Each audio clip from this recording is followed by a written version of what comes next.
Foi de fato uma pena a gente não ter conseguido conciliar as agendas para ela estar aqui conosco, mas vejam a deferência dela em ter feito essa gravação, especialmente para esse evento que nós estamos recebendo com tanta alegria e com tanta honra.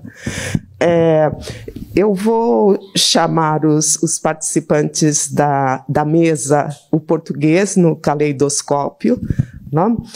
O professor Carlos Faraco, da Universidade Federal do Paraná.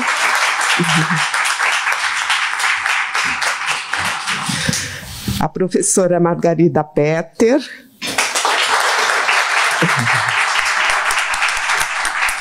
Da USP,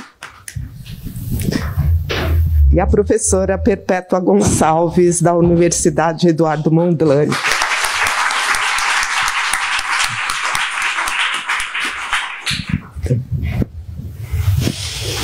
Bom, nós vamos começar pela fala do professor Carlos Faraco, Carlos Alberto Faraco. Português, uma língua pluricêntrica. É essa a provocação que ele nos traz hoje. Vou fazer uma breve apresentação, embora ele seja muitíssimo conhecido, não?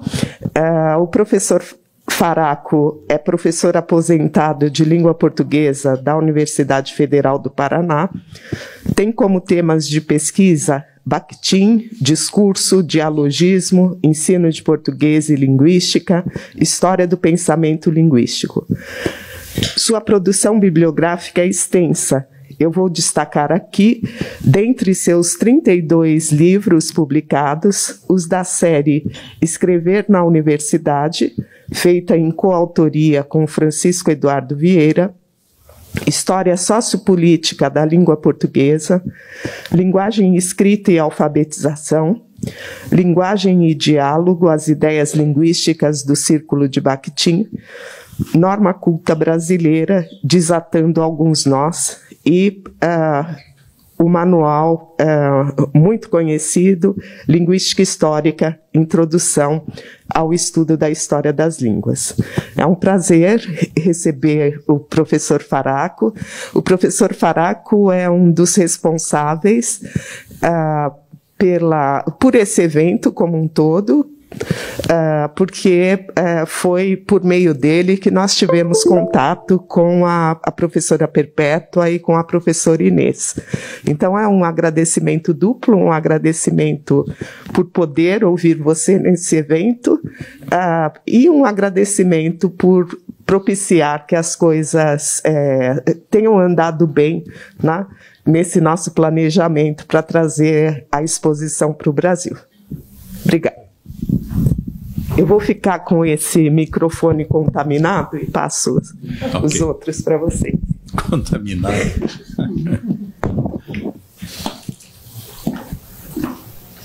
Boa tarde a todos que participam desse evento. Agradeço as palavras iniciais da professora Olga. Gostaria de agradecer também o convite que ela me fez para compor essa mesa redonda. É uma honra e uma alegria estar aqui hoje.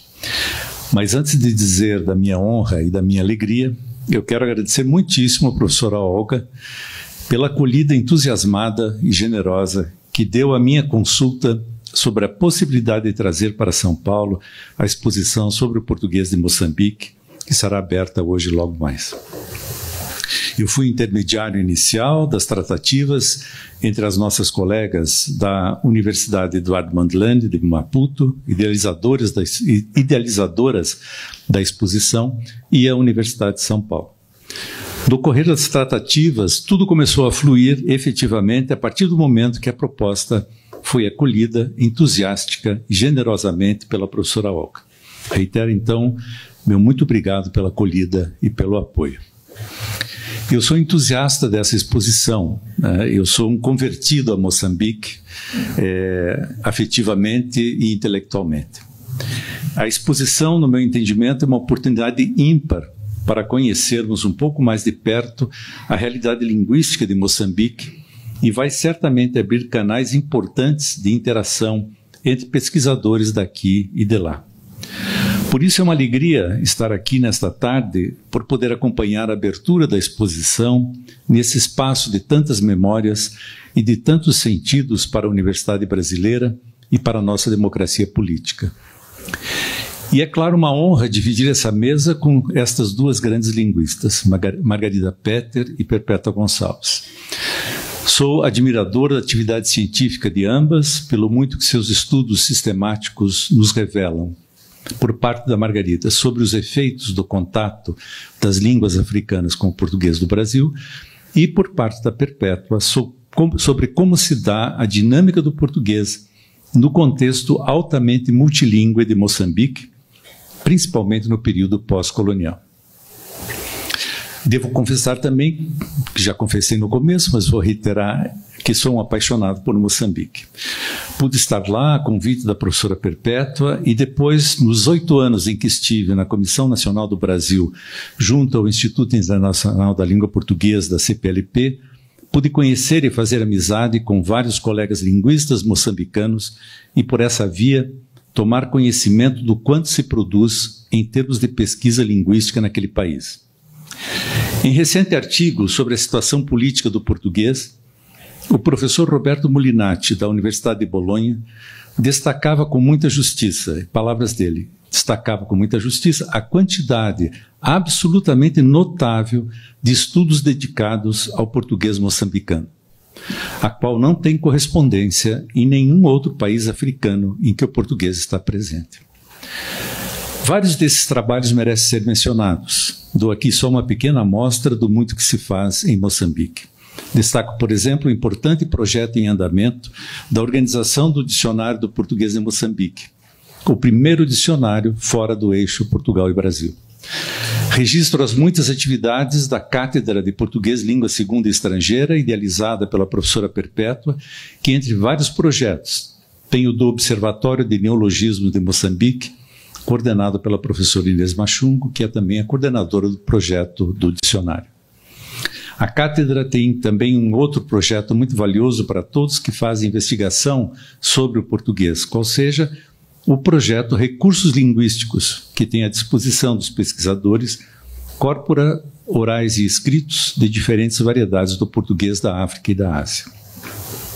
Merece em destaque, igualmente, o envolvimento dos linguistas moçambicanos com o desafio da educação bilíngue, bem como as pesquisas teórico-analíticas sobre a realidade do português moçambicano, com o trabalho pioneiro da professora Perpétua, conforme relatado em seu belo livro, A Gênese do Português em Moçambique. Cito ainda o criterioso trabalho do professor Bento Setoy, relativo a como adequar graficamente as muitas palavras incorporadas das línguas banto ao português em Moçambique. Iríamos longe listando aqui a produtividade dos nossos incansáveis colegas moçambicanos, entre os quais quero ainda mencionar 2 cujos trabalhos conheço bem, Feliciano Chimbutani e Gregório Firmino. Espero então que a vinda dessa exposição seja um bom motivo para ampliarmos nossos contatos e intercâmbios com os linguistas de Moçambique. Me desloco aí, e a vocês que estão presentes que não pegaram o catálogo, esse catálogo está muito bonito, né? O catálogo da exposição ele está lá embaixo, ao lado da recepção. Né? Não há grande quantidade, então quem está presente aproveita a oportunidade de levar o catálogo. Está muito bonito. Então me desloco agora para a pergunta que propus para a minha intervenção nessa mesa, qual seja, português, uma língua pluricêntrica? A questão do pluricentrismo aplicado ao português não é nova. O Alan Baxter já fazia referência a ela em 1992, há 30 anos, portanto. Não é nova, mas virou a grande tópica do momento e parece estar substituindo o já cansado discurso da famigerada lusofonia. Enquanto o discurso da lusofonia insistia numa pretensa unidade linguística e cultural entre todos os países em que o português é língua oficial, uma unidade de sentimentos e cultura, como defende o professor Moisés Martins, da Universidade do Minho, recentemente jubilado, o discurso do pluricentrismo dirige o foco para a diversidade, o polo oposto, portanto. Estamos, assim, postos frente ao embate unidade e diversidade, com a ênfase deslocando para o polo da diversidade. Para classificar uma língua como pluricêntrica, a teoria assume como núcleo conceitual básico a existência de várias normas padronizadas, geopoliticamente alternativas e linguisticamente equipolentes. São vários os analistas da situação internacional do português que têm afirmado seu pluricentrismo. Pautam-se, no fundo, pelo velho slogan do estruturalismo linguístico de que a língua portuguesa comporta um sistema e duas normas nacionais, a europeia e a brasileira. Por essa perspectiva, o português, antes de ser pluricêntrico, é bicêntrico. No entanto, os defensores do pluricentrismo asseveram que, ao lado dos dois centros tradicionais, novos centros estão emergindo em Angola e Moçambique. Aparentemente, tudo parece ajustar a realidade da língua portuguesa com os pressupostos teóricos do pluricentrismo. Como consequência, esse discurso tem se disseminado com bastante força. Já está incorporado em documentos governamentais de alguns países e já motiva discussões, por exemplo, sobre as implicações para o ensino de português, seja como língua primeira, como língua segunda, seja ainda como língua estrangeira, o fato de ser ela uma língua pluricêntrica. O Ministério da Educação de Portugal, bem à frente de qualquer outro país de língua oficial portuguesa, tem defendido uma política educacional que incorpore o reconhecimento do português, língua pluricêntrica, como elemento estruturante. Apesar disso tudo, penso que há perguntas cruciais que não foram ainda suficientemente enfrentadas. Em alguns momentos, eu acho que as pessoas adotam o pluricentrismo pelo seu sentido comum e não pelo seu sentido teórico. E assumem como evidência que o português é pluricêntrico. Obviamente, pelo sentido comum, há muitos centros em que se fala o português. Mas não é nesse sentido que a teoria se propõe, né? Então, há perguntas que não foram ainda suficientemente enfrentadas. Quando se pressupõe que o português tem duas normas nacionais bem distintas, a europeia e a brasileira, se está tomando norma no sentido da norma real, da norma efetivamente praticada no intercâmbio social. Mas não se está levando em conta a norma padronizada. Esta, sim, pré-requisito teórico do pluricentrismo. Ora, o Brasil não tem uma norma padronizada autônoma.